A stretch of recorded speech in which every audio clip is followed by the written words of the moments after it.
अच्छा मनीष साहब, जब किसी खत का जवाब ही नहीं आना और दूसरी तरफ से ये कह दिया जाए कि जी हमें एक तो पे मिला नहीं है, और अगर मिल भी गया तो हमने पढ़ना नहीं है, और बगैर पढ़े हुए हमने प्राइम मिनिस्टर को भिजवा देना है, तो इन खतूतबाजी का फ़ायदा क्या है? अचीव क्या करना चाह रहे हैं? चौधरी साहब बहुत शुक्रिया। देखिए चौधरी साहब, मेरे ख्याल में तो इमरान खान साहब ये जो पूरी लड़ाई है, और मैं ओवरऑल मैं बात करता हूँ, देखिए ये सारी लड़ाई है दस्ते शफकत की। ठीक है। तो दस्ते शफकत की तलबगार है पूरी पाकिस्तान तहरीक इंसाफ समेत इमरान खान साहब के। ठीक है। और हमारे मुल्क में एक रिवायत भी रही है ना कि दस्ते शफकत हासिल, ये सौदा तो बिकता रहा है ना, और बिकता है, हर बात है, हर दफ़ा बिकता है। तो जिसको दस्ते शफकत मिल जाता है उसकी बल्ले बल्ले हो जाती है। और मैं और आप खाली तज्जिए करते हैं जी इस दफ़ा किस तरह का मिला है, ठीक है जी। जिसकी फैंटी, इसको फैंटी लगती है, उसको हम देखते हैं यार इसको फैंटी किस तरह की लगी है। तो इस वक्त जो सूरत हाल है वो ये है कि तमाम जो तहरीक इंसाफ का पूरा जो जनाब इमरान खान लिख रहे हैं, एक ख़त क्या 4 खतूत लिखें, मेन मसला ये है जी कि मैं तो सीधी बात करता हूँ कि जी वो कि आप हमारे साथ दोबारा राजो न्याज के मामला दोबारा शुरू कीजिए, और आप 2022 से स्टार्ट करें, मतलब मिसाली ताबेदारी 2021 से स्टार्ट, मिसाली ताबेदारी आपको उसके जवाब में मिलेगी। और मैं आपको यकीन से कह सकता हूं कि अगर अल्लाह ने इमरान खान साहब के मुकद्दर में इक़्तिदार लिखा है दोबारा, और वो मुल्क के वज़ीर-ए-आज़म अगर दोबारा बनेंगे, तो आप यकीन मानिए आपको कुछ तब्दील होता हुआ नजर नहीं आएगा। इमरान खान साहब आएंगे, वो एग्जैक्टली उसी ताकत को इस्तेमाल करेंगे जो उन्होंने पहले की। सही बात। यही IMF होगा, यही सब कुछ होगा, यही सब कुछ होगा, यही ख्यालात होंगे, यही ख्यालात होंगे। और इमरान खान साहब बोल रहे हैं, और वो कहेंगे कि पहले तो यार आप मेरे जो सियासी मुखालफिन है उन्होंने मेरा बड़ा रगड़ा निकाला है, मेरे साथ इन्होंने ये किया है, पहले तो इन्होंने सिद्धिया करो ना, पहले मेरा स्कोर सेटल करें। वो जब ठीक होगा तो फिर हम आगे बात करेंगे। मेरे से मोहब्बत तब है जब आप इनका रगड़ा निकालेंगे। मेन बात तो देखी है। बाकी देखें जितनी बातें आप कर लें, इमरान खान साहब अपनी जगह पर बैठ कर देखें तो मुझे उनकी खतूत के अंदर कोई भी जो जितनी वो बातें लिख रहे हैं, अगर उसूली तौर पर देखा जाए तो क्या आप उनसे एतराज कर सकते हैं? क्या मैं एतराज कर सकता हूँ? बात तो ठीक है, थ्योरेटिकल बातें जो है वो तो तमाम बातें दुरुस्त हैं, उनसे कौन एतराज करेगा। लेकिन मसला ये है जावेद चौधरी साहब कि हमारे मुल्क का, आप मुझसे ज़्यादा पढ़े लिखे हैं, तारीख आप मुझसे बेहतर जानते हैं, हमारे मुल्क का इसका एक DNA है इस रियासत का, एक नेशनल सिक्योरिटी स्टेट है। ठीक है, माजी में ये रही, ठीक है जी, आज भी यही है, आज भी है, और मुझे नहीं लगता हमारे लाइफ टाइम में कुछ तब्दील होगा। जब तक इंडिया इस साइड पे, उस साइड पे अफगानिस्तान है, तो और उस साइड पे ट्रंप है, मतलब ऐसी ना ही समझिए, ठीक है जी, मतलब सीधी सी बात है। तो जब तक ये मामलात हैं, और जब तक सियासतदान, कोई भी सियासतदान, मैं किसी को पर्टिकुलराइज नहीं कर रहा, कोई भी सियासतदान इस चीज की ताक में रहेगा जी कि मैं एस्टेब्लिशमेंट क्या की मदद इस्तेमाल करते कि इक्तदार में कैसे आऊं, या एस्टेब्लिशमेंट की मदद हासिल करके दूसरे को इक्तदार से कैसे पछाड़ूं, जब तक ये रैट रेस रहेगी तो यकीन माने हम एक विशियस सर्कल के अंदर है। Nothing is going to change. हम जितनी बातें हम यहां कर रहे हैं, अगर उसूली तौर पर देखा जाए, जब मियां नवाज शरीफ साहब ने नारा लगाया था वोट को इज्जत दो का, उससे कौन डिसएग्री कर सकता है जी? लेकिन मसला ये है, भूलते हुए देर नहीं लगाई फिर मियां, लेकिन मैं वही अर्ज कर रहा हूं ना जी कि जब आप करीब आते हैं इक्तदार के, और आपको लगता है you have got a good solid grip, one grip on the power, तो फिर आप बहुत सारी चीजों को बालाए ताक रख देते हैं। फिर आप कहते हैं यार कुछ चीजों को बैक बर्नर पर डाल दें क्योंकि जरूरत आज इसकी है। आप देखिए ना, जूतों समेत वो कहते हैं ना, वो घुस जाना, आंखों में घुस जाना, वो वाली बात है कि जो 2018 के अंदर इमरान खान साहब आए, मतलब जो नेक्सस था, साकिब निसार साहब, जो बाजवा साहब की एस्टैब्लिशमेंट थी, सारा आपको पता ही है, उसमें कौन सी भूल, तो वो हमारे सामने था।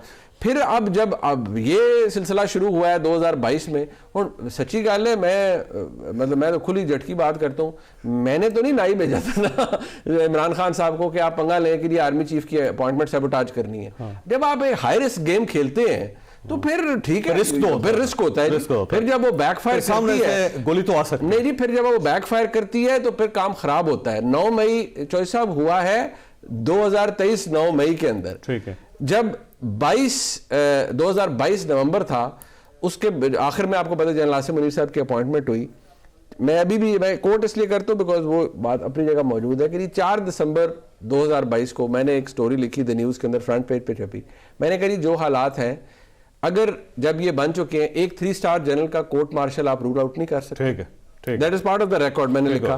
दूसरा मैंने ये लिखा है जी जो इमरान खान साहब कर गुजरे हैं इसका खमियाजा भुगतना पड़ेगा। सही बात है। सो वो एज वो एक ऐसा स्क्रिप्ट है जो चली जा रहा है। फैसल साहब ये फरमाइएगा सर, ये आखिरी खत है आपकी तरफ से या खान साहब अब चौथा खत भी तैयार कर रहे हैं?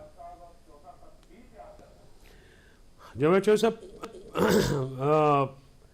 पहले आपने कहा कि हम मायूस हो कि आर्मी का दरवाज़ा खटखटा रहे हैं। शायद आज आपने जो तीसरा लेटर है उसका इब्तदाइया नहीं पढ़ा है। उसमें इमरान खान साहब ने स्पेसिफिकली ये कहा है कि ना मैं अपने केसेस के लिए कोई कंसेशन मांग रहा हूँ, ना अपने पार्टी के लिए कोई फेवर मांग रहा हूँ।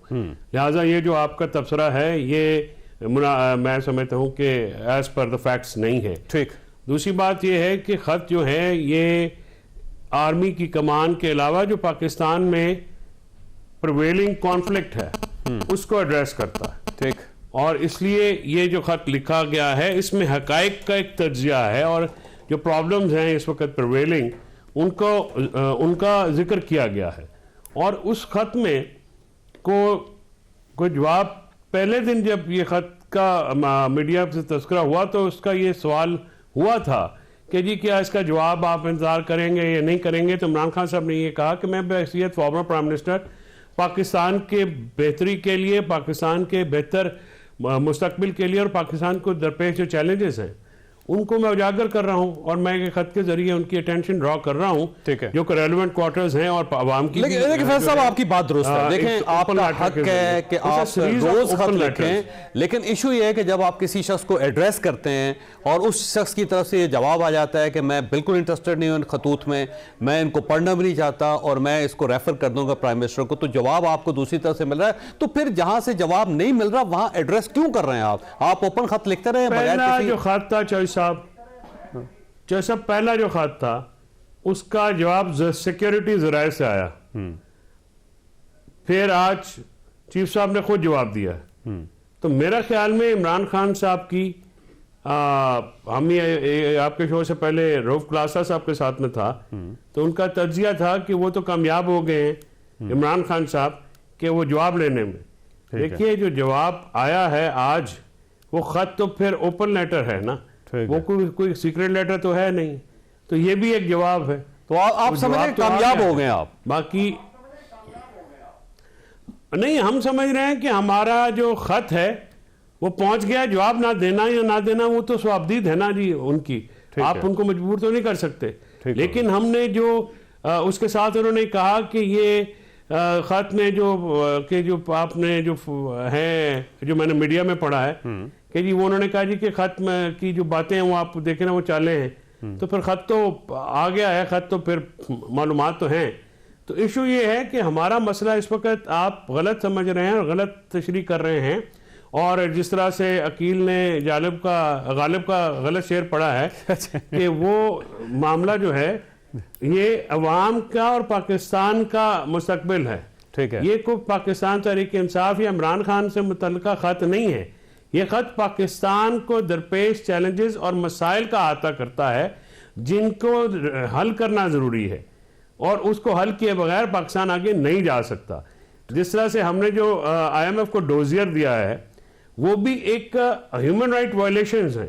ठीक है। क्योंकि जिस पे पाकिस्तान एज ए रियासत जो है वो बैनुल-अक़वामी मुआहदों का हिस्सा है और उन मुआहदों के तहत रियासत पाकिस्तान अपने शहरियों के साथ आइन और कानून और इंटरनेशनल स्टैंडर्ड्स के मुताबिक सलूक करने की पाबंद है। ठीक है। लिहाजा जिस तरह से कायद-ए-आज़म मोहम्मद अली जिन्ना ने फ़लस्तीन कॉज को ह्यूमन राइट वायलेशंस की बुनियाद के ऊपर सपोर्ट किया, जो अब तक हमारी स्टेट पॉलिसी है जिसमें हम अमल पैरा हैं। हम भी IMF के जो डेलीगेशन आया उसको डोजियर देने का ये मकसद है क्योंकि उनका TO आ रहा है। देखिए अगर पाकिस्तान के साथ कॉन्ट्रैक्ट कैंसिल हो जाता है, ना आजाद अदलिया है ना शहरी हुकूक तो है, स्टेट का नुकसान है। जब स्टेट का नुकसान है तो सबका नुकसान। अपना मुकदमा दुनिया के हर फोरम पे पेश करेंगे क्योंकि पाकिस्तान के अंदर हर इदारा फेल हो चुका है अपने शहरियों के बुनियादी हकूक को और आइन को तहफ़्फ़ुज़ देने में। जो अदालतें हैं 26वीं तरमीम के बाद वो रेवेन्यू क्लर्क्स की तरह जो है उनको डील किया जा रहा है और ऐसा लग रहा है जैसे उनकी पोस्टिंग ट्रांसफर जो है वो कोई सेक्रेटरी हो ग्रेड 16 का 12 का 8 का, और जज जो है वो आज़ाद तो रह नहीं गए, वो टोटल इंतजामिया की गिरफ्त में आ चुके हैं। भाई इस सारी सूरत का नतीजा क्या निकलेगा जी अल्टीमेटली? तो साहब बात ये है कि हम अगर एंड गेम, नतीजा वही ना कि इसकी एंड गेम क्या है। देखिए कुछ चीज़ें तो हमें जहन में रखनी चाहिए कि कोई चीज़ इनडेफिनेट तो होती नहीं है या ना परमानेंट होती है। अगर हम ये कहें जी कि अगर कोई ज़ेर अताब है तो वो ज़ेर अताब ही रहेगा, और अगर कोई इक़्तिदार में नहीं है तो वो इक़्तिदार से बाहर ही रहेगा, और जो इक़्तिदार में वो हमेशा रहेगा। तो फिलहाल ये तो नहीं नज़र आ रहा, लेकिन कुछ बातें ज़रूर बहसियत एक पाकिस्तानी के मेरे जहन में ज़रूर आती हैं कि देखिए ये सिलसिला जिस तरह से चल रहा है इसके कोई समरात तो अच्छे नहीं है, इसके कोई मतलब इसके नताइज तो कोई अच्छे नहीं है। इसलिए क्योंकि जो इतनी डिस्टिंक्ट डिवाइड है एक सियासी जमात के दरमियान और पाकिस्तान की मुक्तदरा के दरमियान, वो कोई अच्छा इम्पैक्ट तो क्रिएट नहीं कर रही। और मेरे लिए बड़ी तशवीशनाक बात यह भी है कि जब इस सारे माहौल के अंदर अगर हम ये देखें कि सिविलियन स्पेस जो कि इमरान खान साहब के दौरे इक़्तिदार जब शुरू हुआ तो वो इरोड होना शुरू हुई, फिर PDM 1 आई, फिर PDM 2 या आज की हुकूमत है, मतलब हम हाइब्रिड से हाइब्रिड प्रो और हाइब्रिड प्रो मैक्स पे आ गए हैं। ठीक है, तो इसके बाद क्या रह जाता है? ठीक है जी, अब मसला ये है कि जो इस वक्त सूरत हाल बन चुकी है, या तो इमरान खान साहब अपने जितने सियासी मुखालफीन हैं उनके साथ बैठे। देखिए अभी जो चार्टर ऑफ डेमोक्रेसी की बात हुई थी, चार्टर ऑफ डेमोक्रेसी था दो सियासी हरीफों का, ठीक है, आपस में बैठे और वो एक फौजी हुकूमत के खिलाफ थे। इस वक्त मसला ये है कि एक आज के बेनिफिशरी हैं, एक माजी के बेनिफिशरी हैं, वो आपस में भी नहीं बैठना चाहते क्योंकि एक दूसरे को इल्जाम ये देते हैं कि कहते हैं नहीं पहले तुम इक़्तिदार में धांधली करके आए, दूसरा कहता है नहीं अब आप करके आए हैं। सो जब तक ये लड़ाई है, मैं और आप सिर्फ तज्जिया कर सकते हैं। मसाइल का हल, मैं दोबारा कहूंगा, मसाइल का हल किसी टेबल है और सियासी जमातों के साथ मामलात है जी।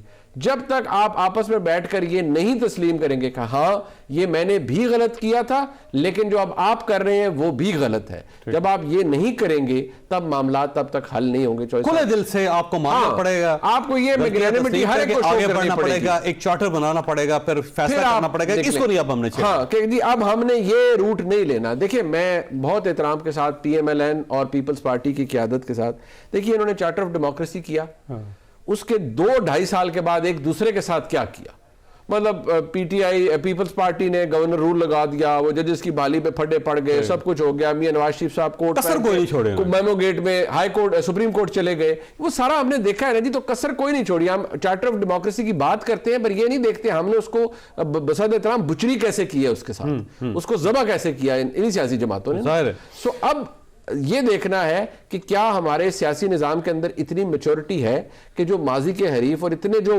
एक दूसरे के ऑलमोस्ट जानी दुश्मन बने हुए हैं ये इकट्ठे बैठ सकते हैं। आज की तारीख में तो मुझे होता